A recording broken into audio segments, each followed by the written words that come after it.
Приветствую вас, дорогие друзья, это канал Накачанные колеса. Давайте рассмотрим такую ситуацию, стандартную, можно так сказать, которая бывает чаще всего у женщин. Когда у вас ключи остались в машине, а машина закрыта. Что же делать в такой ситуации? Давайте попробуем разобраться. Для этого вам понадобится всего лишь одна маленькая веревочка. Вот такая вот веревочка. Отмеряем ее, ну, метра полтора-два. Тут побольше. Жалеем. Вот так вот. Если... По центру этой веревочки нужно будет завязать специальный узелок.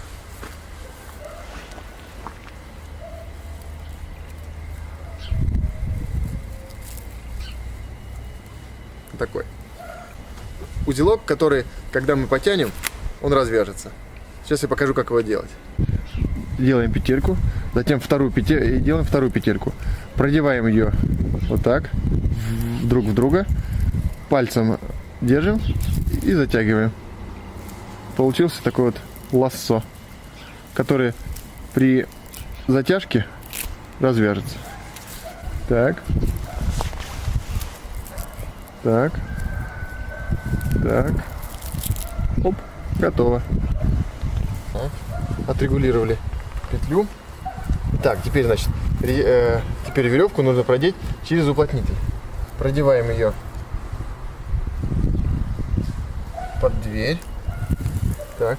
Опускаем веревку вниз и начинаем ее тянуть. Оп, видите? Мы уже внутри машины. Так, продеваем нашу петлю.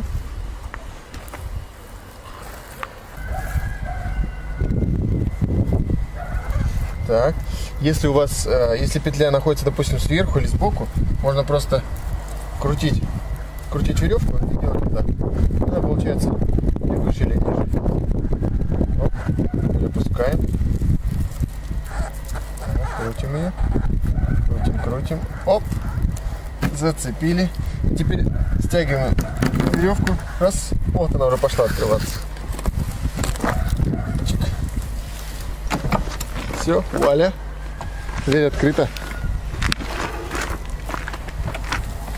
Это простой и легкий способ, как открыть машину. Ну, этим могут пользоваться злоумышленники, чтобы скрыть вашу машину. Поэтому, ребята, ставьте сигнализацию, чтобы не повторялось. Не забывайте ключи в своей машине, чтобы не приходилось открывать так. Ну, если что, пользуйтесь моими советами. Ребята, с вас лайк, с меня новые видео. Спасибо за просмотр, всем пока.